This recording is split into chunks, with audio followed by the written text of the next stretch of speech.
Welcome, faithful viewers, to another edition of FH&P Lawyers Law Talk. As usual, I'm Clay Williams, a partner here at FH&P Lawyers. We've got a great topic for you today. We're going to give you a legal roadmap to buying and selling a business. And with me to present the topic is Penticton's best lawyer, Dustin Merritt. Yes, thank you for having me. So you just won Best Lawyer in Penticton. Tell us about that. Well, quite an honor, voted on by the members of Penticton. Mm-hmm. And yeah, it was my first year being a nominee and managed to take home the gold. So the topic is buying and selling a business. And this is something, so for our viewers, Dustin, you probably do most of the deals in some capacity. You're either running them on your own or you're kind of providing your skill in the background. Yes, exactly. All right. So the first thing you've got down for your topic is preparing your business for sale. And pretty important. Everybody, for our listeners, and we've got a lot of business clients, everybody's got one eye on the future where they're looking to sell their business at some point. So what are some tips and what do you think they should be looking at? Well, it's a process that can take some time. Selling your business, it's not uncommon that, it can be a process that takes place over several years, which involves some level of kind of getting your records and your contracts in order. And, for a transaction to go smoothly, we want to see that, your corporate records are in good shape and that your contracts with people you're doing business with are up to date and enforceable and can bring some value, and that you've given some thought to your succession planning and have kind of a strong group of employees in place that can continue running the business if you're not in the picture anymore. And what you're talking about here, it sounds to me as processes to increase the value of your business for a purchaser. Is that right? Exactly. You certainly can attract a higher purchase price if you kind of put in the work up front to make the business more attractive, make it more of a turnkey operation as compared to something where you're just kind of selling some assets and saying good luck. You're likely to attract a higher valuation if you can kind of set a buyer up to succeed. Yeah, I've heard it. If you can remove yourself from the day-to-day operations, so your business is kind of something that they can just step in and run rather than you being the business. And that's a difficult task. Like a lot of our business owner clientele, they started the business, kind of have overseen the business for 30 years and are kind of the face of the business and have all the key relationships. And, it can be challenging to get the business in a spot where it can transition effectively. What a big task, too. I mean, there's so much here. And so do you usually work with another professional, or is this kind of just a prospective seller just coming and talking to you? Well, so we often work closely with accountants in terms of some of the tax planning considerations. There's, the valuation side of how much will a buyer pay, but also a very important aspect is how much of what they pay do you get to keep and how much goes to the government as taxes. So if you do kind of plan from several years out, you can often structure the transaction in a way that minimizes your tax obligations and takes advantage of, say, the lifetime capital gains exemption on a share sale would be a common one, but you do need to kind of put in the time and think through how to set that up. And then we also often work closely with business brokers if they're engaged to assist with the transaction and to find a buyer. And that's on many of our transactions. That's an important professional who's involved as well. And what about valuing the company? Like, I would imagine if you're selling your business, you'd want to know, is that a function of the broker or is there some other experts that you work with at times? Well, so, I mean, you can get a valuation for your business. I think a lot of transactions proceed without one, though. The business is ultimately worth what the market is willing to pay for it. and what, say, banks are willing to lend on it. Of course. So you can say, well, hey, I've had a valuation done and it says it's worth $1 million, and if buyers aren't willing to pay that, or a bank's not willing to kind of lend you that amount of money to buy it, the valuation, doesn't really get you too far. Okay. And so you've got in your notes here, when should you involve a lawyer? And I think that's a good consideration. When presumably for a lot of these deals, you've already got a relationship with the vendor. So for our viewers, we do represent a lot of companies, and it's usually a company so very often they'll come to us and say, well, it's time to sell the business. What are your thoughts on when that should happen? Well, your kind of existing corporate lawyer should be helping with kind of making sure your corporate records are up to date and kind of everything that you've been doing in the company is being properly authorized and documented. And that, should be relatively straightforward, but we do see a lot of corporate record books before deals are completed, which are not in good shape and can derail things and delay things. So that's a pretty easy one you can do up front, as well as trying to document any kind of important contractual business relationships in a manner that can be transferred to the new buyer and kind of clarifies anything that might be unclear for someone taking over. So those are kind of some easy things that a lawyer can kind of help you with up front. But in terms of the transaction, like we kind of want to be involved kind of at the letter of intent stage. That's something where we often see clients walk in and say, hey, I've signed a letter of intent. Can you kind of do this transaction for me? And we kind of go, well, you've kind of already agreed to a lot of stuff that, we wouldn't really recommend. And sure, it might be a non-binding document. Well, we should back up a little bit here, because we're kind of doing it from a 10,000-foot view. And if anybody has more detailed questions, they can contact you. So let's talk about a letter of intent, what it is, and what it's used for. Sure. So this is, if you do find if a vendor of a business does find a prospective buyer, typically they'll engage in some informal negotiations around, well, what's the purchase price? What are the assets? What are the kind of basic terms of the transaction? Once they've kind of reached that point and kind of agreed on a framework, they will often document that in kind of a short letter of intent that, is often, say, 4 or 5 pages that says, here are the basic terms of the deal. Just as kind of a non-binding commitment of something to work towards through the transaction. And I guess the key there is it's non-binding. And so if it's non-binding, why? What's the point of it? Why not start with lawyers right off the bat negotiating?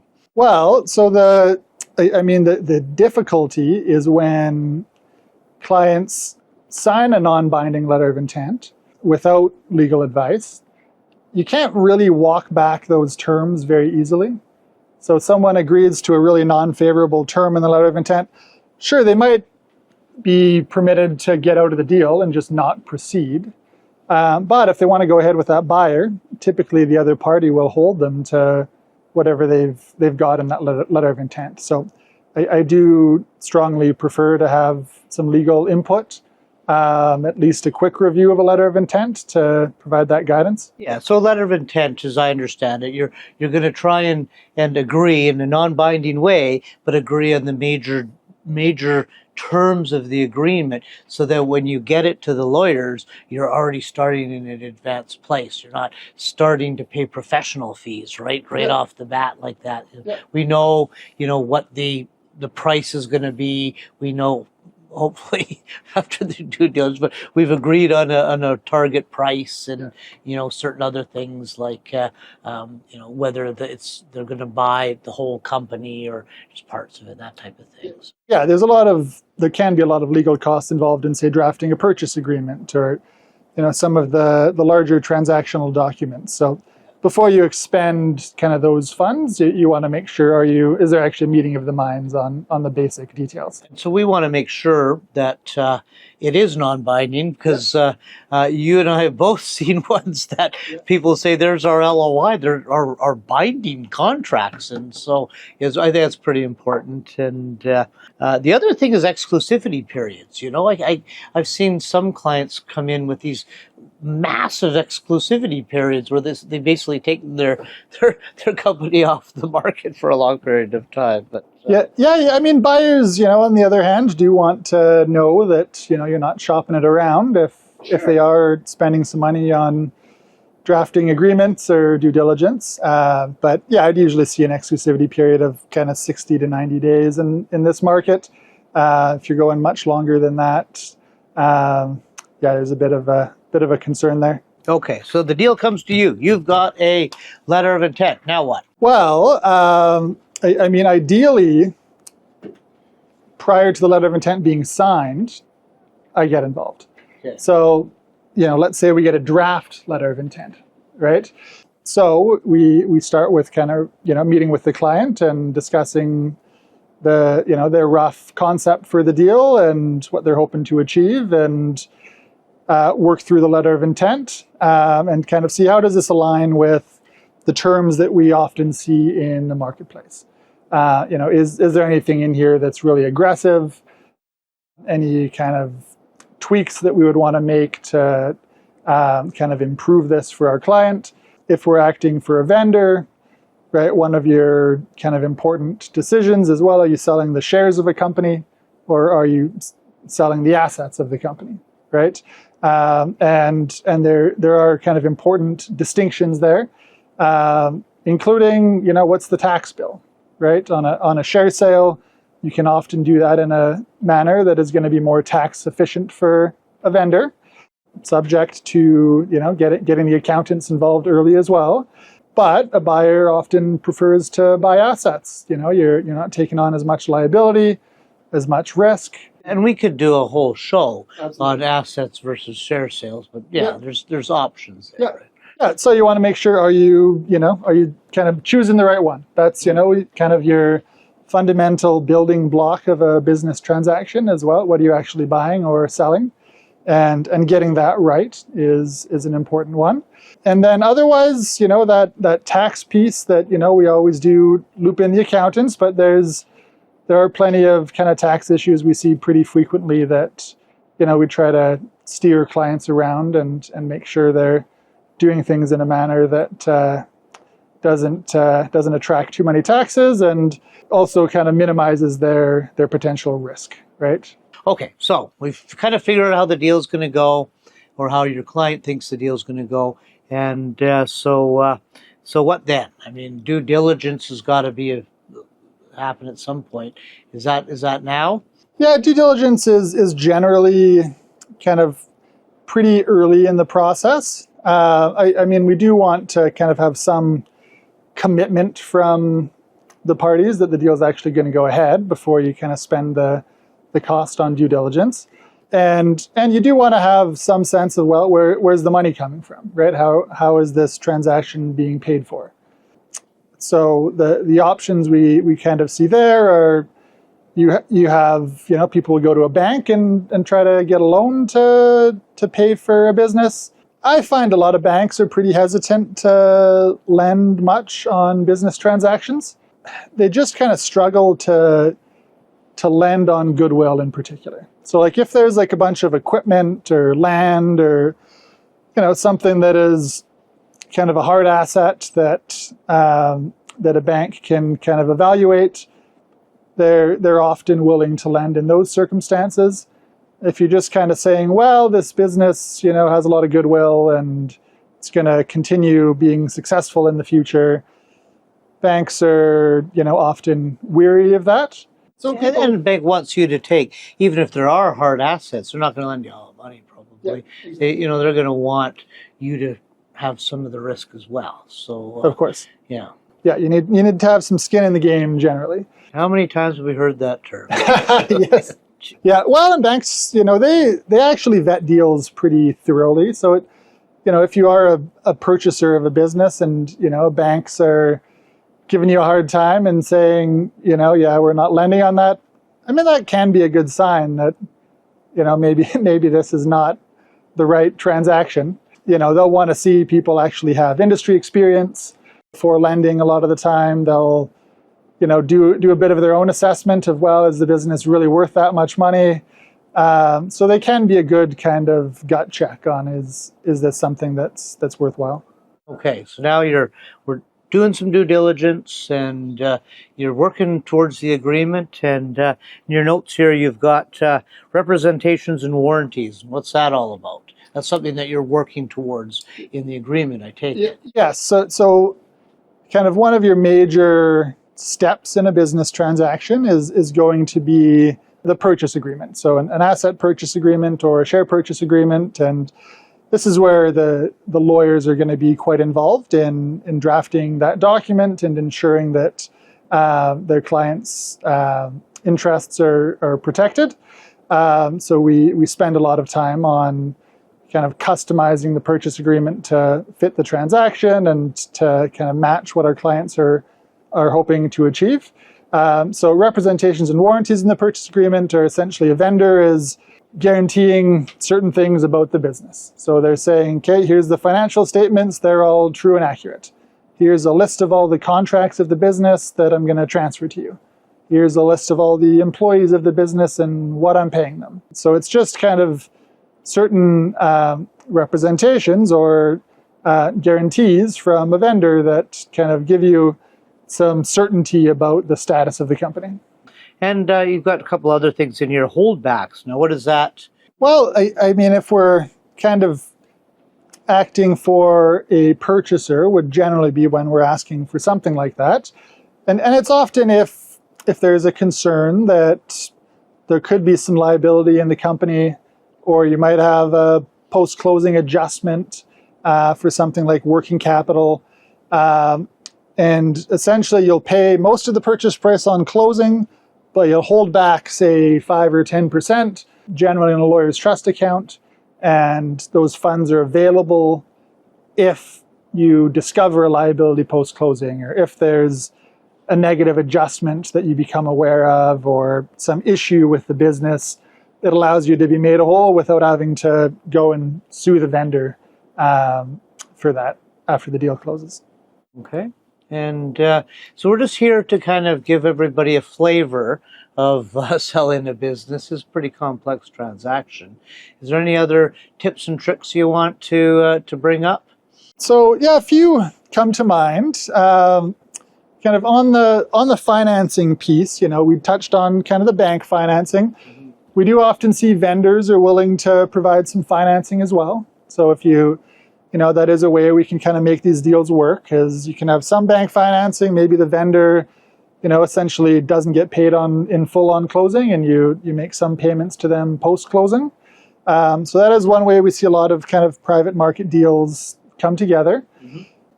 Yeah, the other items that come to mind are non-competition provisions.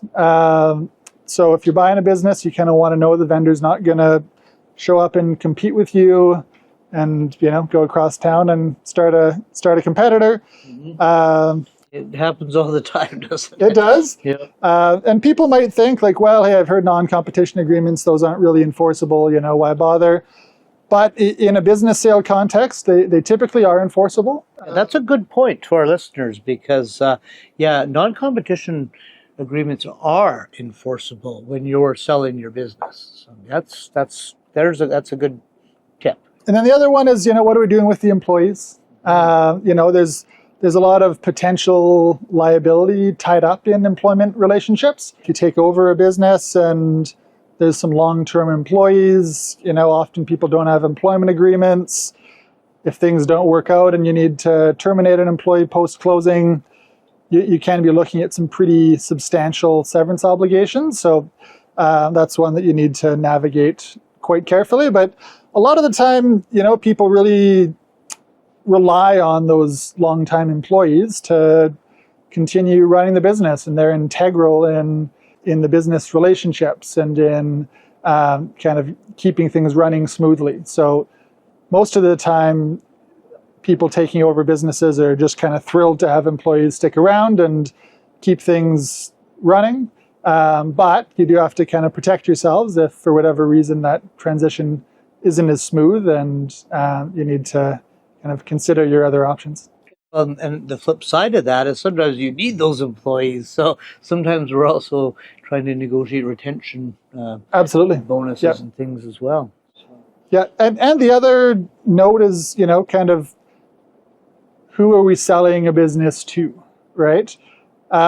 We've mentioned employees. That is absolutely a great option to consider selling a business to. They know the business well. They can hit the ground running. You guys did a course on that a little while ago, didn't you? Selling to your Yes, managers. absolutely, yeah. And that Great option. That type of transaction is one that has a pretty high success rate because they already know the business inside out, and they're able to kind of jump in without kind of skipping a beat. And it often allows the vendor to not need to be super involved post-closing. So they can kind of exit and be minimally involved if they're selling to an employee. If you're selling to a third party, like you're often signing up for a pretty long transition period. It can be like 6 months or a year of an owner sticking around and showing the new owner the ropes and helping to transition everything. So a sale to an employee is also good from that perspective. The other type of buyer we often see is just kind of a competitor in the marketplace who sees some strategic value in taking over that particular business. That's actually a good point. We say that all the time. When if somebody wants to sell their business, they'll just call up their competitor. Yeah. And it's an amazing how many of those deals actually go through. Yeah, and that often goes well also because the competitor just knows the industry really well, and they see a certain benefit to taking over this particular business in terms of growing their geographic scope or growing the types of customers they're serving. So we often do see the kind of sales to competitors go quite well also. The type of transaction that you need to be a bit wary of is where you're just kind of selling to someone who has never been involved in the industry before and just kind of decides, hey, I'd like to, own this business in an industry I know nothing about. Hey, if they're a cash buyer, maybe you're willing to do that. But if there's some delayed compensation, I would certainly advise clients to proceed cautiously. All right. Thank you, Dustin. And this was, to our viewers, meant to be a 10,000-foot look at a very complex topic. So please go ahead and give Dustin a call if you've got any questions. If you're thinking about selling your business, leave some comments below as well. Until next time.